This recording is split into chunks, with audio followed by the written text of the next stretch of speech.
le document 4 du chapitre 3, détection du polymorphisme génique.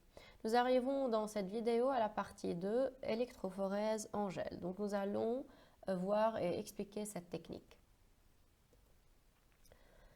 La séquence des bases de l'ADN varie d'un allèle à un autre. Par conséquent, lorsque la mutation a lieu au niveau d'un site de reconnaissance de l'enzyme de restriction, cette enzyme ne reconnaît plus la séquence et coupe les deux allèles du même gène à des endroits différents. Ceci produit des fragments d'ADN qui diffèrent par leur taille et par leur nombre. Donc si j'ai une différence de taille et de nombre de ces allèles, qui sont l'un normal et l'autre muté, je vais trouver une technique qui va séparer ces fragments selon leur taille et par la suite je pourrai savoir si cet allèle est muté ou s'il est normal.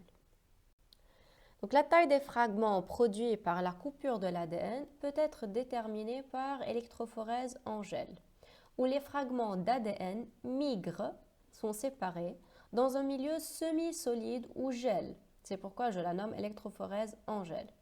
Dans un champ électrique, donc vous voyez le gel qui est là, je vais appliquer à ce gel un champ électrique.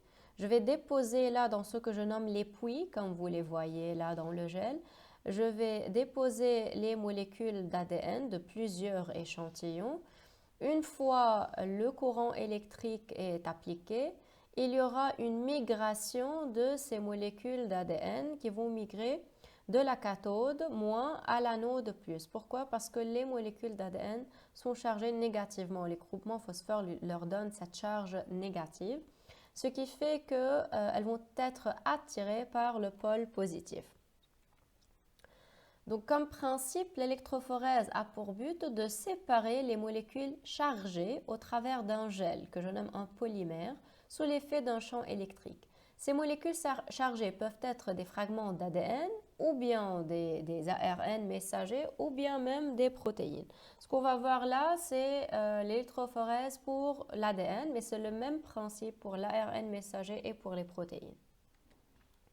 Vous allez voir là une vidéo qui vous montre, qui vous explique le principe de cette technique de l'électrophorèse. Mais juste une petite remarque avant, en général, on fait multiplier les fragments d'ADN par PCR avant de les faire passer sur l'électrophorèse afin de les mieux visualiser. Parce que vous savez, une molécule d'ADN ne peut pas être clairement visualisée sur le gel à l'œil nu ou bien par d'autres techniques d'autoradiographie. C'est pourquoi j'ai besoin d'amplifier les molécules d'ADN, c'est-à-dire de faire plusieurs copies de cette même molécule d'ADN. C'est ce que je nomme la technique PCR.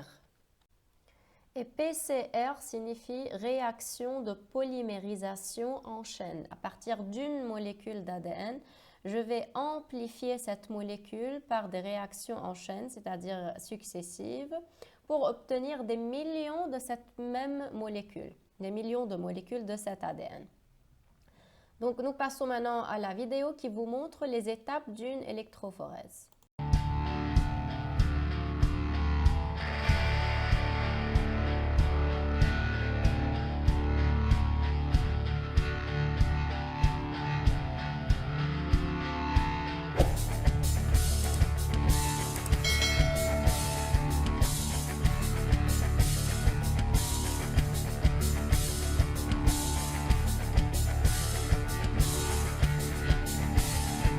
L'électrophorèse sur gel de Garance est une technique de base dans le travail avec l'ADN. Elle est utilisée pour séparer et identifier des fragments d'ADN et pour déterminer leur taille sur la base de leur migration dans un champ électrique. La capacité de l'ADN à migrer dans un champ électrique est exploitée dans l'électrophorèse pour séparer les fragments d'ADN en fonction de leur taille ou poids moléculaire.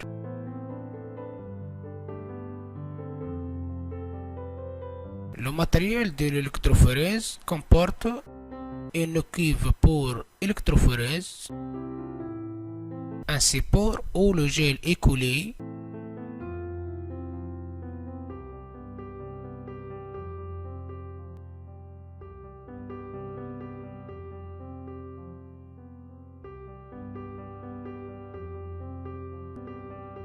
peigne pour la formation de puits où se sont déposés les échantillons.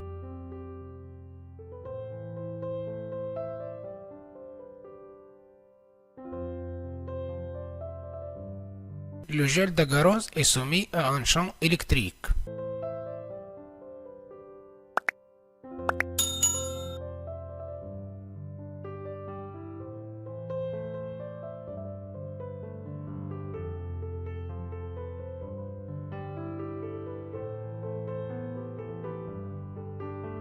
Le résultat obtenu sera affiché sur l'écran d'un ordinateur pour être analysé.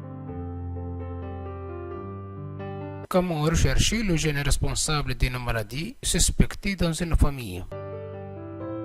Il faut retenir que l'électrophorèse ne peut être réalisée que si on s'est préparé au laboratoire une copie du gène en question appelée ADN marqueur au sonde moléculaire ou sonde génétique ayant une taille ou un poids moléculaire connu.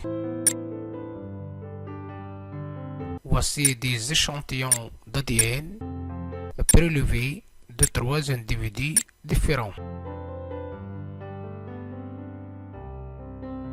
D'abord dépôt de l'ADN marqueur et des différents échantillons dans les différents puits sur un gel d'agarose soumis à un champ électrique. Voici l'anode et la cathode.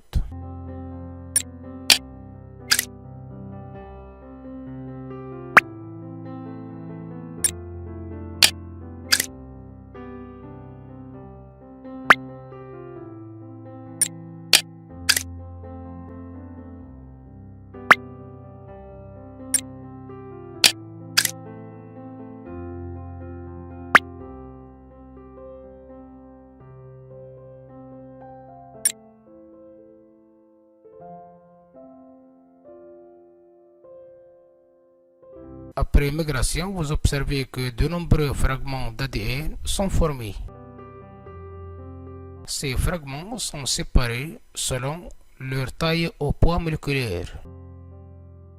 La comparaison des différents fragments d'ADN avec l'ADN marqueur nous permet d'identifier ou de choisir le fragment d'ADN recherché. Grâce à l'électrophorèse, on peut isoler le gène responsable d'une maladie et de l'analyser. Donc il est possible de repérer les allèles normaux et les allèles mutés chez un individu et de préciser son génotype et son phénotype.